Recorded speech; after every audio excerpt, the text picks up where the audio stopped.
everybody. Welcome to WAB Lab Road to Success.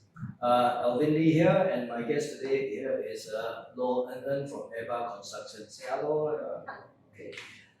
Okay, just for the first time, those of you who have come to this program, this program is created because COVID-19 over the last 2 years have caused a lot of dire consequences to globally out there and as well as here locals in Singapore. Many businesses have been disrupted, many lives has been changed, and we have decided to focus on the SMEs.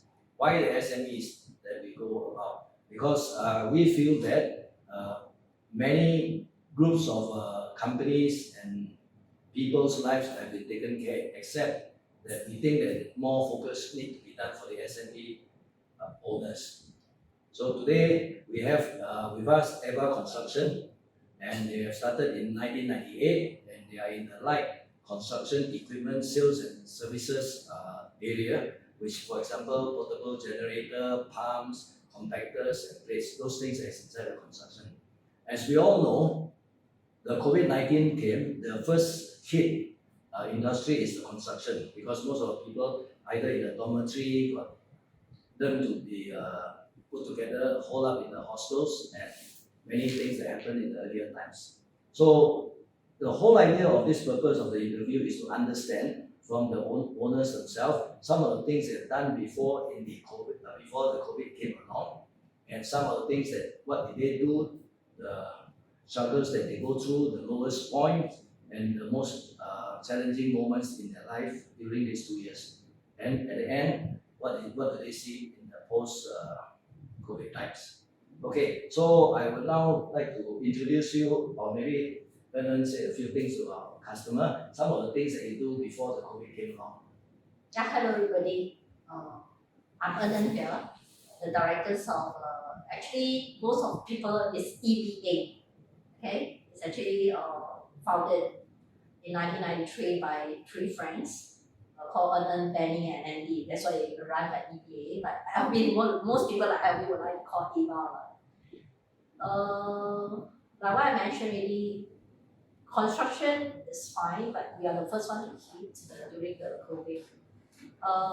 For my company, because we are providing essential service, because we provide pumps and everything, even for the shutdown, actually my company, we have exemptions. We are still, during the COVID, we didn't stop at all. But the only challenge that I have is because all my technicians and everything, most of my staff are Malaysians.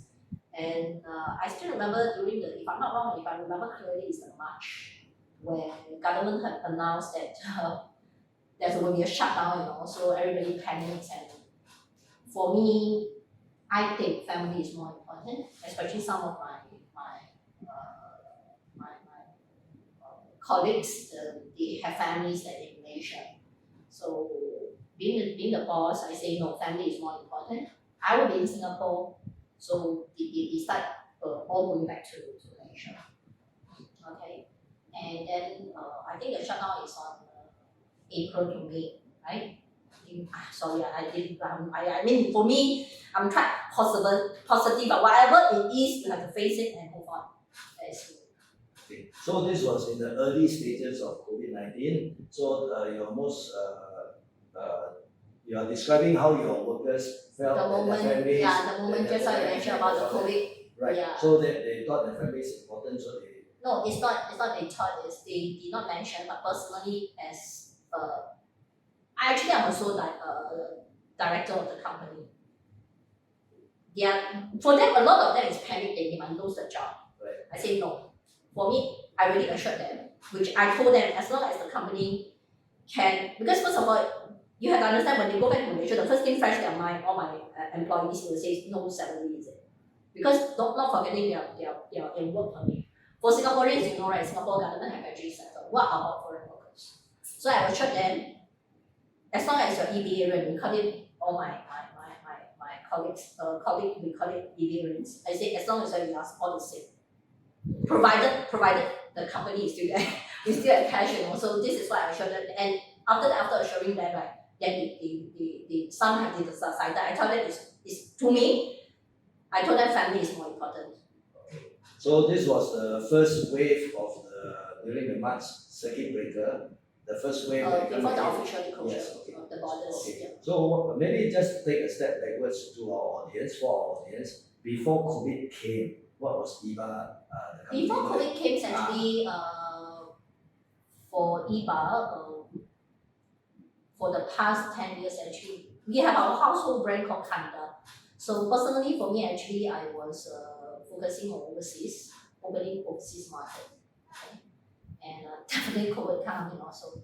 That's what I'm focusing. Because you see, for us, if we have our own brand, Singapore is very small. So we are having pressure from because the OEM for us, the products, so we need to meet certain MOQ, minimum order quantity. So other than Singapore, which is getting more and more competitive. So personally for me, I've been in the construction since 1998, 30 odd years of experience. So actually I've been exploring Myanmar.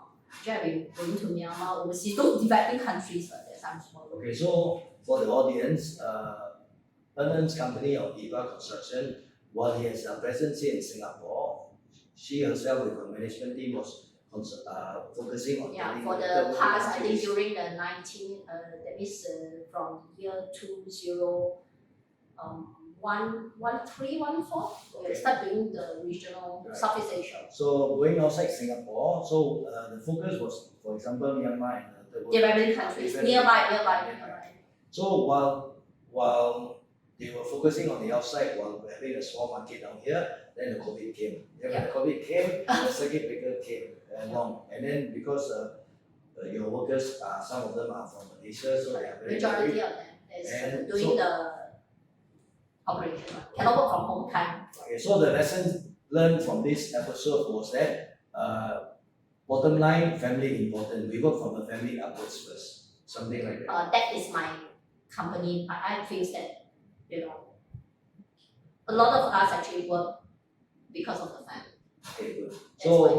That's So then that was the first wave. How about the rest of the 2 years? What were share with us some of those hard, difficult moments? I think moving forward, after the closure, then I remember the beginning where Malaysia can come back, so I did brought back some of my very key personnel. I think that happened on July. And arranging, it's just like, because there's limited quotas that bring back the staff. So I did not bring all of them back, so I will try one first and how they feel, because I still remember the Malaysian one is 14 days quarantine, and it's very funny, the government will pay, we have to pay everything, and they did not know where they are going, I still remember the process. And the second batch is I got, after the first experience, that means we trial. For me, I did not bring everybody back because we really need trial. So I'm very fortunate is before I keep on communicating with my colleague in Malaysia, have you settled all your families? Because JB is pretty bad, in Malaysia too. And some I heard even the state, different countries and a lot of issues, Some of that is not belong to JB. So I heard that they have to go back to their hometown kind of thing. I'm not very sure about it. Sorry, I cannot recall really. For me, I keep on communicating with EBAians or coming back to the best timing where it's within our means. I think that is very important because they need to work. So actually, there's one time it's first there's certain pay, don't say pay cut. It's just how we can make sure that everybody strive through this period. Where there's no business, maybe the sales. But for me, not so bad because I'm still doing, but sales it's really really very bare minimum. But the salary I was taking, I still remember, if I remember correctly, is 50%. It means we agreed, both of us agreed that we share. So the challenges is the income has went down a lot, and there's no revenue for the company. Yes. I have to ensure the company's sustainability. Okay, so those were ongoing. Is that right now still? No. I think gradually moved back, and I still remember the second batch that I bought that. My EBA was so touched that out of concern for the rest, don't know what to do. She framed the whole and posted on Facebook, sharing what is the process that how from Malaysia come back to Singapore. And she mentioned in Facebook, I really appreciate it. Said maybe because we have a very good boss. For me, I really literally handling everything for them, including helping them to find because a lot of Malaysian last time is cross border. They have difficulty. There's one time I tell you difficulty getting the rooms. Very expensive rate. I think everybody knows that, something the rooms shoot up and where to go. They do not know who to rent the room. So actually being a Singaporean or in here, I have more resources. I help them to, basically actually for me, I go all out to serve them and ensure everything is fine when they want to return. Yeah, so that's why I did. And she shared it on the Facebook, and I can see from her friends a lot, some of the bosses feels that I just pay you the money and you settle themselves. Yeah. Okay, so here is an example of what an SME is like. Here is a boss like En En who. We don't have any manager, so I have to do it. Right. So the HR manager. Yeah. The difference between the SME and the MNC and the state-run company is that this is how cozy and how personal relationship between bosses and employees are. That it's not a thick carpet place. There's not procedures. Bosses like her do what it takes, and it really doesn't matter what kind of procedure. Okay, so that was a trying time, difficult moments. Some of the lowest For all experience. Okay, so for you as an owner, forget about the appearance. Some of the most difficult challenges that you have to do, some decision that you wish you've not done, but circumstances force you during these 2 years of COVID-19. Some points.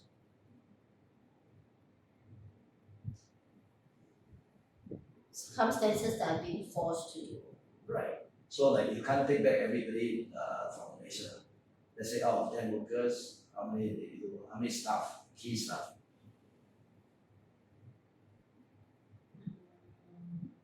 I think the challenge is now, even till now, is the supply chain has been disrupted. We are a trading firm. Okay. Yeah, I think it's it's still the same. I think everybody will know. Okay. Yeah, so now we are facing the problem of, because for us, we're a manufacturer, components. So Supply chain was supply chain disrupted, and we're having issue. For example, my company, Kanda brand, just now I mentioned, our product is not just for one country or one source. So if you're talking about even till now, I'm still trying to manage. Yeah, and I really appreciate what my client have, but sometimes they really cannot wait. Just like the disruption in the construction, they might need certain machines. For example, we used to be in then, normally under normal circumstances, because we have our production in Malaysia. Malaysia is number one, I still remember the transportation. So everything is so uncertainty, and even we take the order. So a lot of things that I really appreciate my client also, that we just communicate and we just try to compromise and try to understand one another. Yeah, then whether they can accept it, but sometimes we also allow cancelling our orders, because maybe, for example, we have agreed by default, it should be 6 weeks. Then after 2 months, and they still know, right? I think everybody still remember Malaysia shut down, So a lot of things that it's just a lot of communication and understanding from all my partners. So from the understanding in the SME models, right? Circumstances change. It's not just Singapore. I think now I think it's a new phase. Previously, we were talking about just in time. Now it's never in time. So for us, we are adopting that what people have to do is just in case. Now everybody is doing just in case. So the lesson I get is stay close with your customer. If your customer understand you, yes. So just openly share problems and this and that, and then we can come to some adaptable conditions. Yes, but certain thing that you're asking me, everybody know that the transportation, the freight charges went up tremendously. Many times, 10 times. And the worst thing is, for me, I always like to say, if money can solve a problem, that's not a problem for me. I'm not boasting that I'm trying to manage all this, but sometimes it's not the money issue anymore. Now the lead times of waiting some of the production 6 months, and most of my clients, because of their construction, right, they have certain period, you can't wait at all. So okay, so even in those cases, tons of money is not going to settle the problem anyway. Not going to settle that problem, and a lot of what I can do is just to help them, but then my client need to talk to, because you see, if they are being fined or penalized for the delay, which I think a lot of construction, you can read from newspaper why we have so many construction firms that is bankrupt or whatever, because they cannot deliver.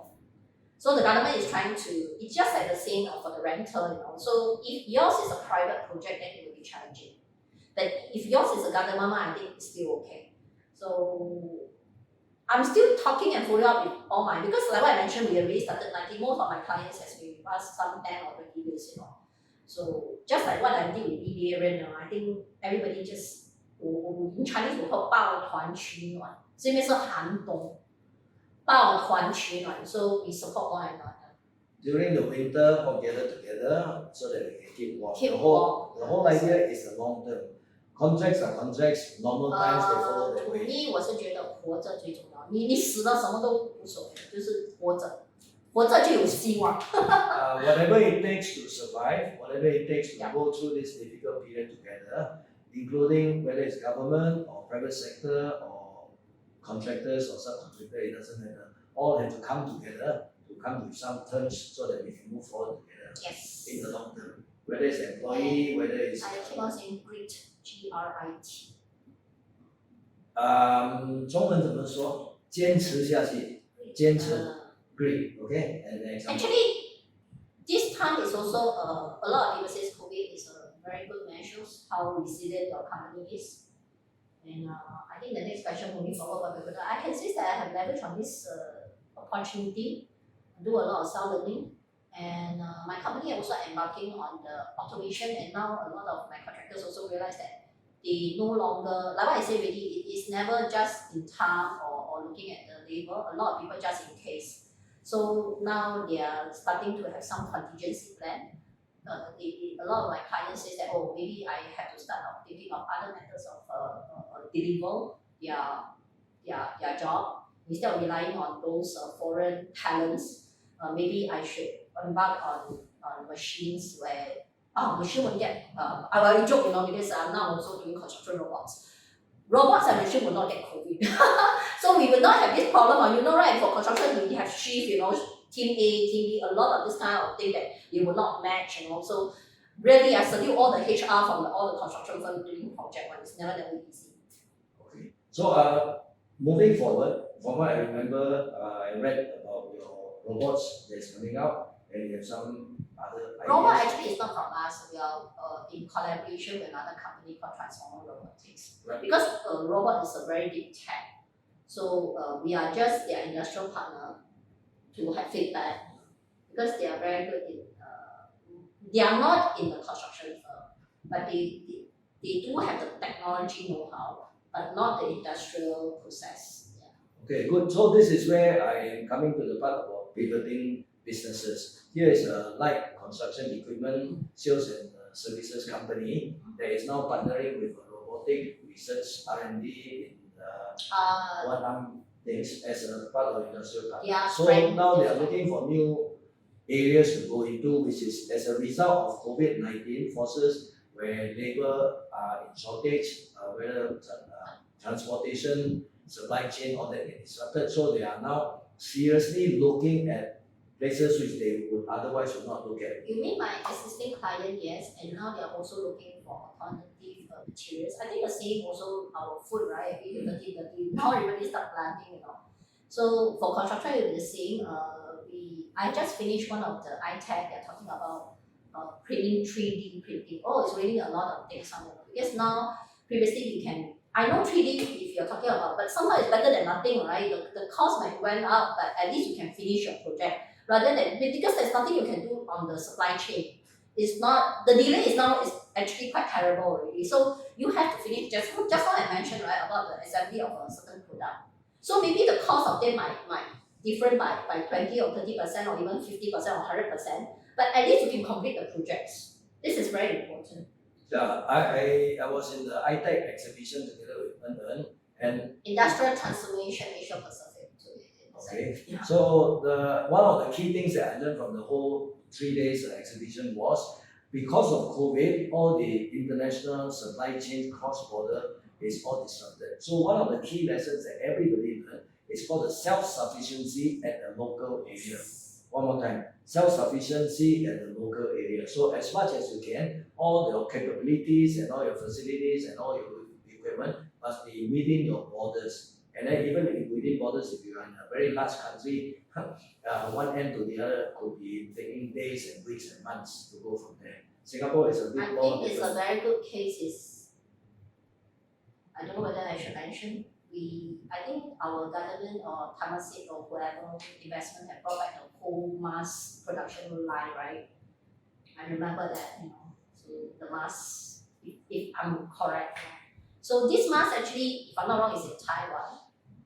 But that is our production, but because of the closing of the border, imagine your own factory, your investment, and yet you cannot export whatever that you have produced. I read about that in the papers. Yeah, so a lot of people was very angry about why in the first place that we are not wearing masks. But let me ask you, if the government at that time, without any supply of masks, they insist on us, what will happen to Singapore? It will create more, the public will be panicked, and the whole, personally I feel that it's correct for the government not to, the biggest worry is not the COVID already, it will be public panic, and chaotic society. That is even worse. So I hope everybody understand, if they cannot say, imagine our government, I think they are very rational kind of, they cannot say, just like now why he forces, and still remember Thomas giving us the reusable mask. You cannot say you enforce something that you must wear and yet there's shortage in the market. What will happen?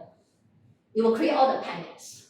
And now about the food one, I think the government is doing well. I can assure you it's abundant. They have a reserve on the rice and all the essential food. So I think Singapore, they are doing very, very well. They are very proactive in ensure that Singaporeans is able to, all the essential needs are met. That's what I feel. Okay. There's even for construction, they are coming a lot of investment also to look into the helping all the contractors to look for alternative. Yeah, I understand your work in the construction industry as under the association. So that's where you understand most of this. No, it's because it's confirmed. You cannot control what is happening in India and Bangladesh, and for example, even the new virus, right? So like what I mentioned already, if you cannot bring all those, which is the available labor, which to Singapore, but all the building maintenance and construction are essential. So what is next? But what I know about Singapore government is rich, right? So okay. That's what I think. But they are able to invest in high-end products. Yeah, I remember 金钱能解决的问题，钱能解决的问题就不是问题啊。That's what I always say. 金钱不能解决的问题，那才是问题。So any last words for our audience here? Now that you have passed through 2 years, in the front next 2 Still years. trying, and for me, I think how 我们讲的你要解决问题 you need to solve a problem. First of all, you have to understand it, realize that there is an issue, right? Understanding 我们讲的认识觉得是问题 you understand it and try to solve it and move forward. So it's always remember that first of all you have to accept it that it's an issue, right? And after that you start to understand it and try your means. And if you cannot, you think that you yourself cannot solve it, always remember you can't doesn't mean we can't. Okay, so get your friends or associate to come in, which I did also. Like for me, small as me, I'm not engineering trained, but I understand the automation how I do it. So reach out and see whether anybody that you can partner with. Like what I say, 我不能，我们能这样看的 concept and moving forward. And if whatever that you have tried is successful, right? Then maybe you can help to go to the region and help more people with that kind of solution. That is my dream. Okay, now maybe I round up. 我不能不代表我们不能. Basically, is what for SME owners are very important is you are not alone. The whole idea is all of us can come together, small little ones or big ones, 小老板也好，大老板也好，中老板也好，不管。The whole idea here is WAB Lab Roads to Success is meant to get the SME to come together so that we all can help ourselves. We have a range of solutions that comes from here and all under WSQ. Over and above that, pre, post, during, training related, so as to help everybody to go along. So that's what WAB Lab is here for. As you can see down here, this is the website. For all of you who have seen looking at our program, this program helps to show what it means to be a SME owner, not just rainbow, sunshine, and beautiful things. What we want to show is the real story of what SME owners are. So especially in a very trying and hardship time. So three things that I like to maybe I just take away from En over here is 我不能不代表我们不能 we are here to get everybody together. Okay, on those creative words, can we just give a hand to En now?